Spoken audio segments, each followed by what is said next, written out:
you had this group of people who, in many cases, had no knowledge of who the other person was. You came together for something brought everybody together to build a hospice organization. But we came from all walks of life, and like I said, it may be like you and I today. First time I ever met you was walking in the door here. But all of a sudden, we're bound by the most unique, one of the most unique group things I have ever been involved with. This shared goal, desire, demand to build this organization and then to build this facility. It was remarkable that so many people shared a common vision and got there.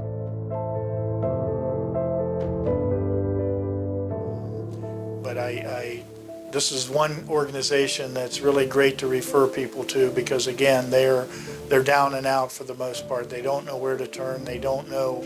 Well, it is that time when, for so many people, there is no one else. We saw so many situations of elderly people caring for elderly people alone, carrying this incredible burden of everything.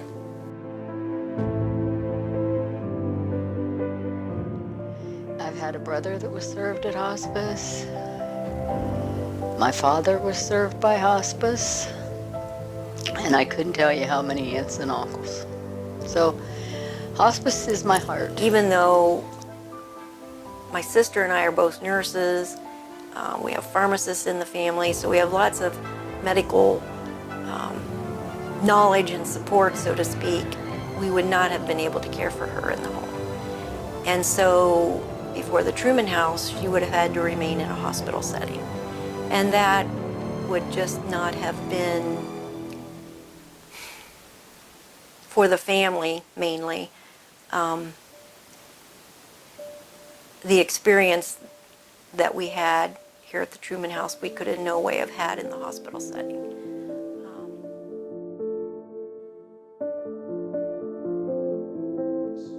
They're there to help that patient feel as good as they possibly can, to live as well as they possibly can. It is not about helping someone die. It is about helping someone live as well as they can live until they can no longer live. That's what hospice is about. We're a specialized kind of care. So we deal with end of life every day. I'd like to say that makes us different, and I believe it does. The care that you receive here is going to be different than the care you receive somewhere else because we deal with end of life. That's what our specialty is. Just like you go to a specialist for cancer, you go to a specialist for surgery, whatever it is, they specialize in that area. This is what we do. So we should be doing it well. Oh, it's amazing. It's amazing. And how much at ease you are here rather than when they're in the home and you don't know. And here you can go out, run out to the nurse's station and get somebody and at least feel some calmness. And I think it's good for the patients too, because I think at home it would be a scarier, the not knowing. I just think here's better.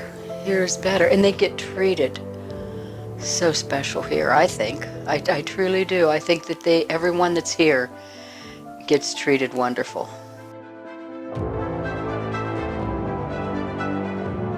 Loved the staff. He did love the staff.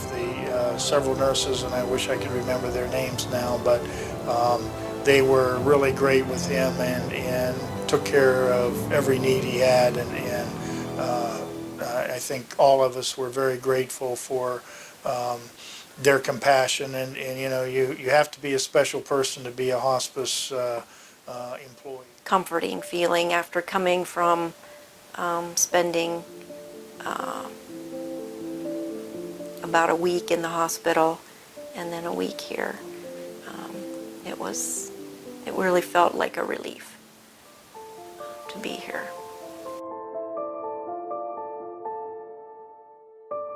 When you have a loved one you're taking care of, it's really hard to be a family, to be that mother, daughter, sister, brother, whatever that relationship changes when you take care of someone on a day-to-day basis. And our goal has always been that when you come into the Truman House, you can once again be that person you were to your loved one.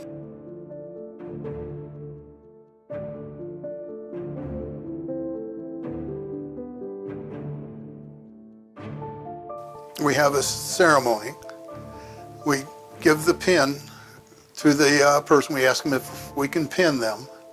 And we kind of do it a little bit. The Grateful Nation thanks you, the Department of Defense, and that branch, like if they're Army, Department of the Army thanks you. And mostly the area thanks you, along with Hospice. Several other women, and there are organizations out there that make quilts and donate them to Hospice.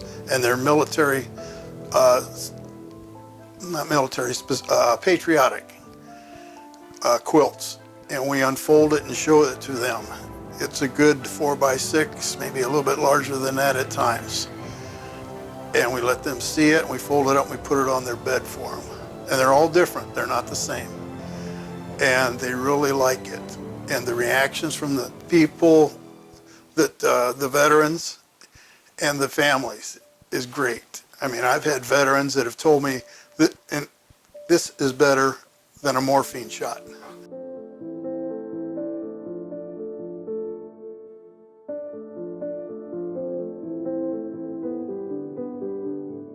To get around his bed, I said, come on, let's say the Lord's Prayer. And I mean, he took his last breath while we were all standing there.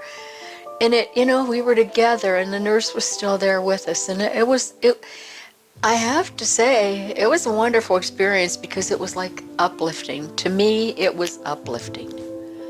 So, had Hospice not been there, would that have happened? Probably not unless I would have, I mean, I just felt the need that we had to pray, and it was a good thing. It was a good thing. And his daughter had died.